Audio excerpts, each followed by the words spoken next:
Namaste and Jai Shri Krishna to all. Welcome to Path to Anandam Series 7. And our subject today is the power of Yog. Based upon Bhagavad Gita, own experiences, Patanjali's Yog, and all the support.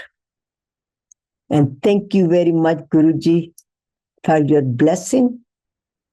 I'm Satya Kalra, the founder of Path to Anandam, Path to Blissful Living.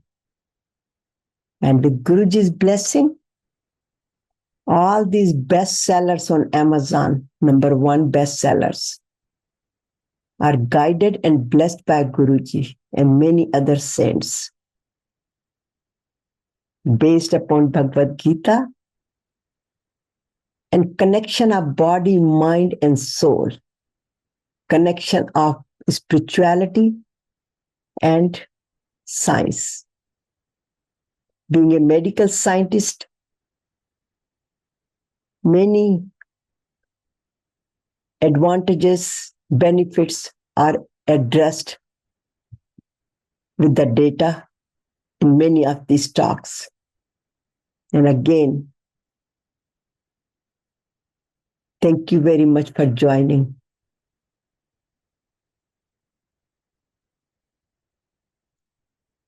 Today, the power of Yog. It's not only Yog, Viyog and Yoga. A journey of spiritual unity. Viyog to Yog. So how to go from Viyog to Yog? Transform from Viyog to Yog. And what is the true meaning of Yog? Because this Yog word and yoga, now Yog has turned into yoga and it totally got the different meaning now. So what does Bhagavad Gita says?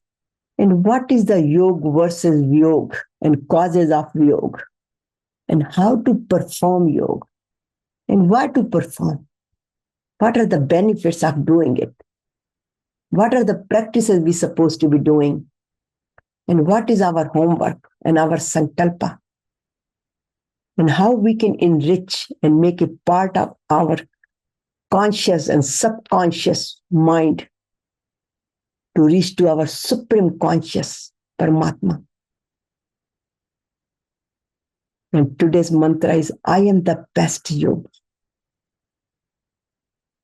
So the true meaning of yoga, as it comes from the Sanskrit root word yuj, to unite or connect, union. So yoga is the state of bliss, freedom from miseries and sorrows, which takes us from the cycle of birth and death, bondage of karmas. In other words, no more cause and effect, action and reaction. And finally, experience our eternal love, peace, happiness, our true nature, Chit Ananda. And according to Bhagavad Gita, Yoga is the equanimity, serenity of mind, where it says, Yogasya Kuru Karmani, Sangam Tattva Dhananjaya. Lord Krishna, who is speaking to Arjuna, Siddhya Siddhyo Samo Bhutva Samatva Yog Uchyate. Samatva Yog Uchyate. That's the thing we need to remember. And he says, Oh Arjuna, do your duty with the best of your ability. With your mind attached to God, not to the worldly things. Abandoning selfish attachments. In other words, selfishness, and turn into selfless. And be calm in both success and failure. The main point here is a calmness. Such equanimity of the mind is called yoga. And it is the ultimate goal of self-purification and self-transformation, which we have been speaking about throughout our sessions. So in other words, union with God, self-realization, and then oneness with God, and oneness with body, mind, and soul. All is known as yoga, but it is a union with body, mind, and soul, with supreme power, and we can call it God, Almighty, whatever we want to name it, but basically it's the infinite power. And it is being confused with yoga versus yoga, because as I said, nowadays yoga has become more popular and it's an intermingled word. But again, there is some distinction. So yoga means union with the divine or self-realization, where we do the karma yoga, bhakti yoga, jnana yoga, and Gita talks about it. Gita's ultimate goal of yoga is moksha through detachment. However, the yoga is a system of physical, mental, and spiritual practices, mainly aimed for well-being. And here the main focus is body, mind, and soul, where it's a Patanjali's Ashtanga Yoga, which is called 8 limbs of yoga: yama, niyama, asanas, pratyahara, asanas, meditation, samadhi. So through these 8 limbs, one reaches to the samadhi, the ultimate equanimity, which is the one step below the ultimate union with God. So once one is totally calm, connected, then the connection comes, the union comes. So yoga is the ultimate goal, which is also known as a spiritual union, while yoga is a practice system leading to the goal. So a lot of practices are involved in Ashtanga Yoga. But what are the obstacles? We have the goal here to unite with supreme power. Then what are those obstacles? What disconnects us from supreme power, which brings us to Viyog? And according to Gita, our ignorance, negative emotions, impurities of mind, attachment, anger, resentment, ego, arrogancy, selfishness, and selfish desire, greed, fear, jealousy, hatred, all these enemies, which is called 5 plus 2 enemies: Kam, Krodh, Lobh, Moh, Ahankar, jealousy, resentments. And it explains in Bhagavad Gita very well, where it says, Dhyayato Vishyan Punsa, Sangas Teshu Pijayate, Sangas Sanjayate Kama, Kama Krodho Pijayate, Krodha Bhavati Sammoha, Sammoha Smriti Vibhrama,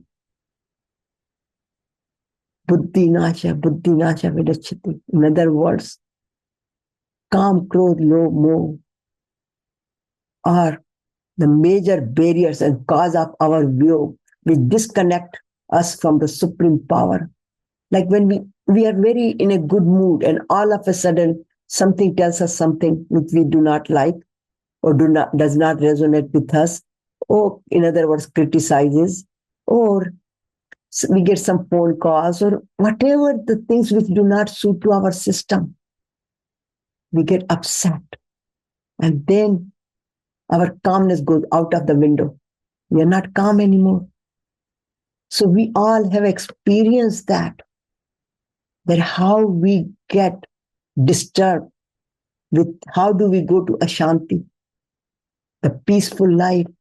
And then sometimes we get headaches, etc. This is all disconnection of the supreme power, from the supreme power.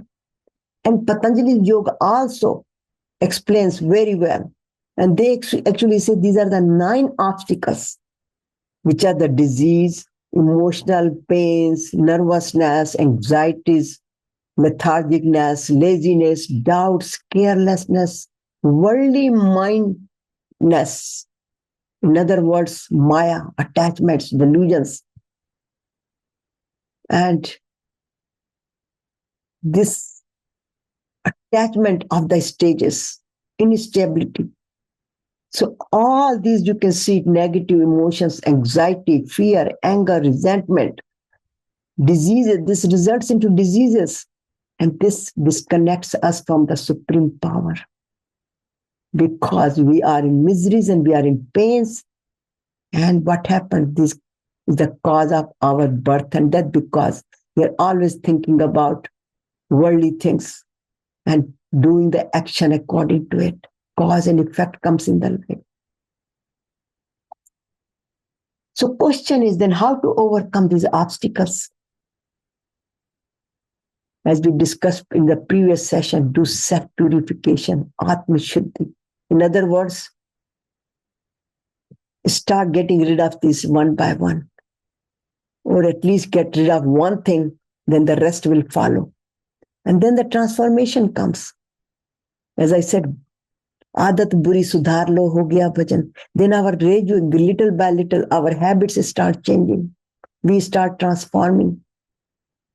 So self-purification and self-transformation leads to supreme goal of life, which is the union with the supreme. In other words, we become pure, then we feel the divinity within us, and then the unity comes. And then we feel Aham Brahmasmi Sat Chit Ananda. So here you can see these are all causes of Viyog. And Viyog is more like a Vishad. In other words, we are disconnected from supreme power. So self-purification and self-transformation and self-realization takes us there. But how to do that? See, how we reach there from Viyog to Yog.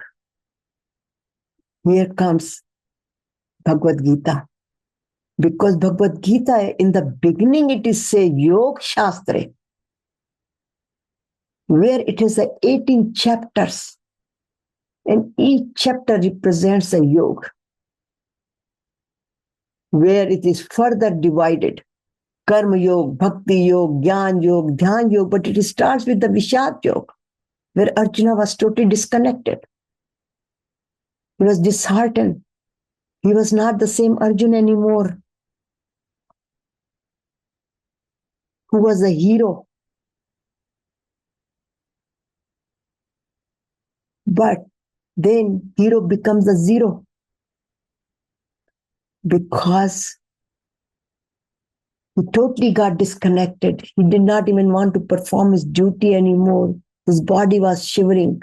And he says, Na jotasyati gobindam. But through the practices, so his Vishad turned into Vishad Yoga because he was united with the supreme power, with Lord Krishna. So his Vishad became the Vishad Yoga.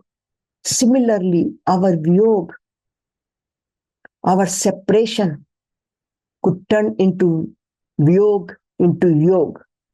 And again, practicing the Karma Yog, Bhakti Yog, Jnana Yog, Dhyan Yog, all this which we have discussed in Gita as Yog Shastra, described by Yogeshwar. See, here the yoga word comes so many times. It's almost 100 plus time yoga word has come in Bhagavad Gita in many different forms. But the very first Yog Shastra, and then the 18 chapters, and then Yogeshwara, and then Karma Yoga, Bhakti Yoga, Jnana Yoga, Dhyan Yoga, Raj Yoga, Vibhuti Yoga, you name it. All those yogs are the path to connect ourselves with supreme power. So any activity we do could be a yoga. But here again, it is ultimately it says equanimity, balance, yukta ahar viharasya. युक्त चेतस्य कर्म से, युक्त स्वप्न bodhasya, yoga bhavati dukkha. In other words, who lives in the yoga, who leads the life in a balance, not a yo-yo, but just like here, the representation of the balance, when they are in equanimity, calm, then they are physically also healthy. We look at with the Viyog, where it is represented here, how the person is upset and anxious, and all these 5+2 enemies, calm, krodh, loh, moh, ankar, anger, attachments, greed, resentments, all these, and what it results to, hatred and disconnection, couldn't sleep at night, insomnia, all these collectively called Viyog, which means separates us from the supreme power. So how we can connect ourselves? Yogeshwar has given us this Yog Shastra, Bhagavad Gita. And each chapter gives us a new information. And collectively, I put it here together, how to go from Viyog to Yog. So balance the life, do the Om mantra to calm our system. And then here, chapter 17, Anudvek Karam Vakam, speak good. Basically do the tapa of the body, mind, and eat sattvic food. At the same time, Patanjali's yoga also gives us the Ashtang, 8 steps, which is again concise with Bhagavad Gita's teachings. And this all has put together, comparing both of them. Like, as I said, Viyog and Vishad is almost similar. We disconnect us from the supreme power. In other words, with the Yog. So we are here in the Viyog anytime, or in the Vishad anytime we are facing any of this situation. And with this, with help of mantras, with pranayam, asanas, meditation, and following the teachings of Bhagavad Gita, and living the life of sattvic style. So going from Viyog to Yog, we have to live the sattvic life. It's a lifestyle. Anything and everything we do, consider that our karma. Every action turn into karma yoga. Do action with love and compassion.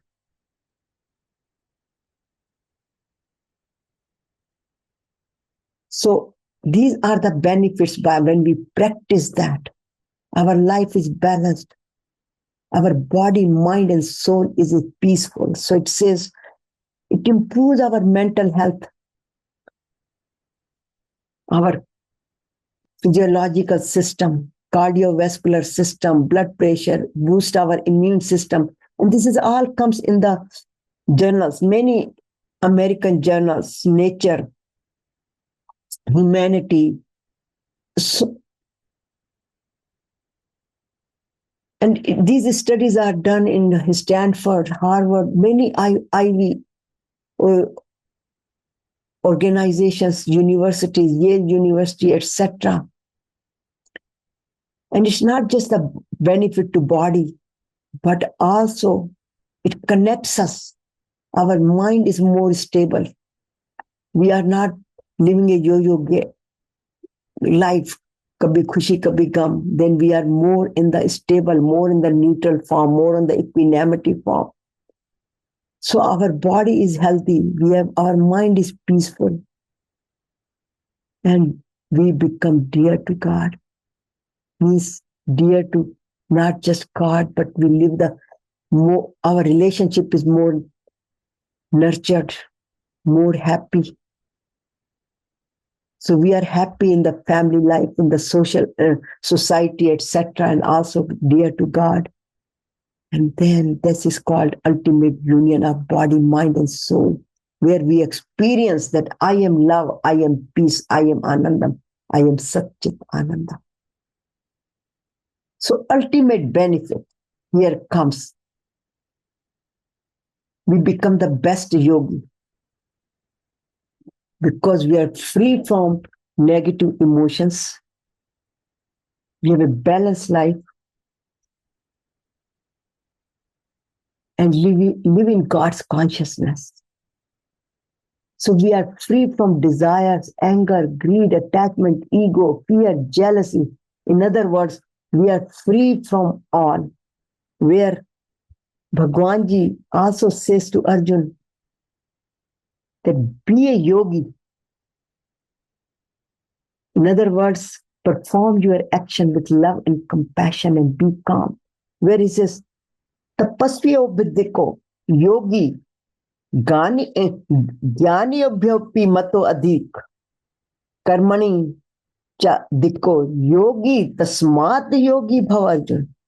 In other words, the yogi is superior to the ascetic, the tapasvis. The yogi is considered greater than the Vedic scholars who just read the bookish knowledge. That's why I always say Gita is not just for reading. It is for the transformation. So not just for information, but transformation. And here Bhagwan Ji again re-emphasizes. So not just live with the yogi, bookish knowledge and talk about it, become a walking, practicing Gita. So yogi is certainly far above the ritual actions, Kriya Yoga, but also is the yogi. So therefore, O Arjun, be a yogi, yogi bhav Arjun. So be free from all. See, we always live in God consciousness.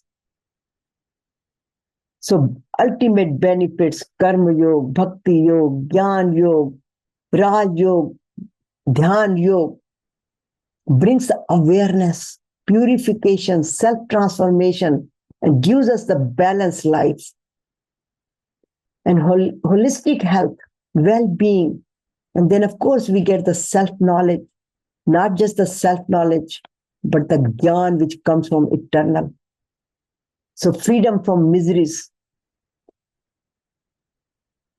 And that person is the best yogi. So he's the one with his mind, his body, and soul is all connected.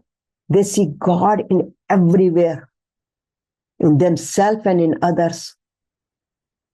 And realized, and they are in blissful state, and they are the true yogi.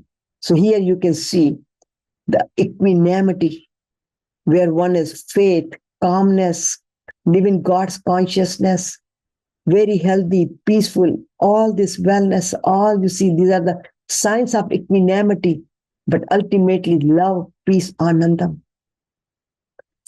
Chit Ananda. So they all become one with God. True union, true yoga. And here, this is a combination of yoga and yoga because they both lead to the same goal.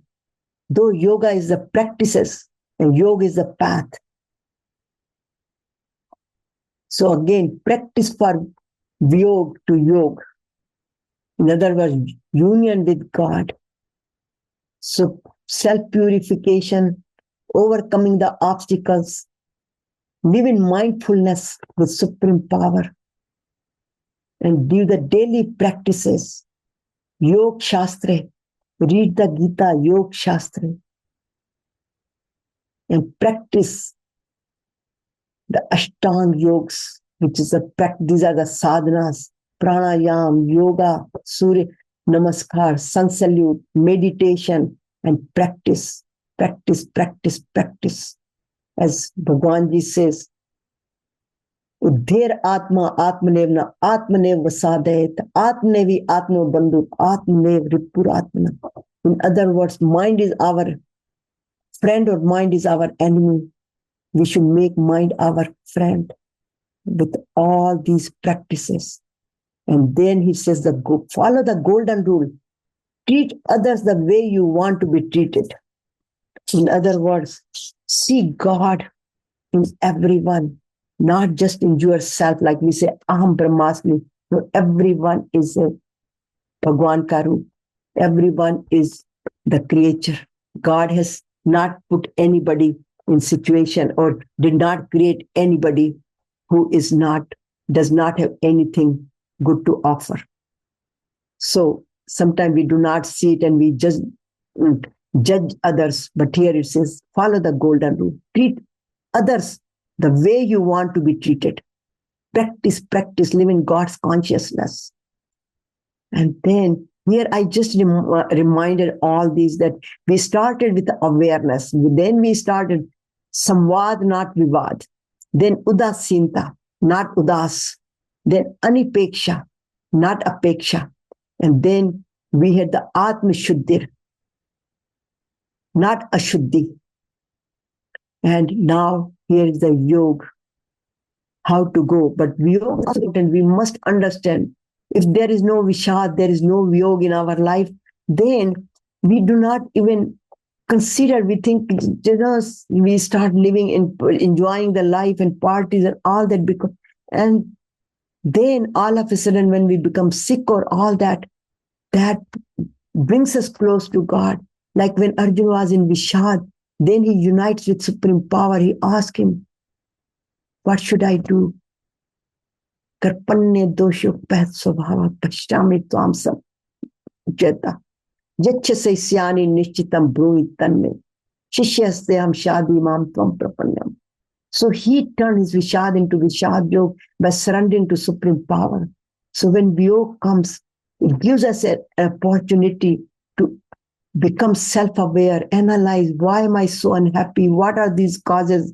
What are these barriers which are disconnecting me to Supreme Power? So we start looking more deeply into our lives, and then we change the direction of our life by connecting to Supreme Power. So therefore, this is also turning from Viyog to Yog. All these practices, transformation, realization, and experiencing the healthy body, healthy mind, eternal happiness, love, peace. But these are the practices. It does not come automatically. So start our day with these practices. During the day we practice. And then at the end, we surrender to Supreme Power. Sarva dharman paritajye mamekam sharanam praj. Aham tvam sarvapebhyo mokshashyami machachi. It's a God's promise that you practice all this. Then you and I are not separate. I will take care of you. So our homework is to question, do I live always in God's consciousness? Am I aware of my Viyog, my vices? Am I putting efforts? Am I purifying ourselves? Ever my thoughts are pure? Am I calm, equanimous? And these are the symptoms which I explained. So we can ask these questions. Do we have or we don't? Do I follow the golden rule? Treat others the way I want to be treated? Do I do my duty and do the daily practices?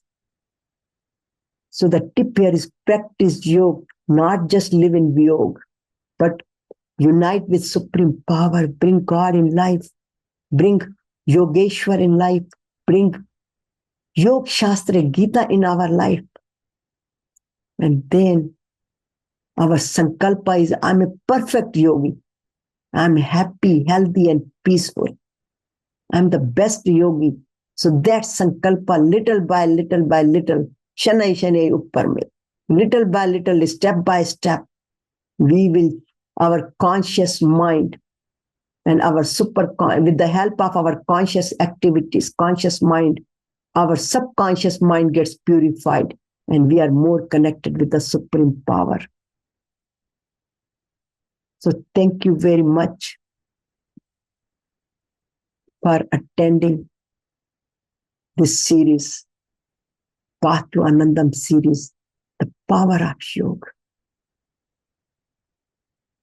and understanding the meaning of yoga, Viyog, and yoga, and practicing all those to lead to healthy, happy, and peaceful life. So thank you very much.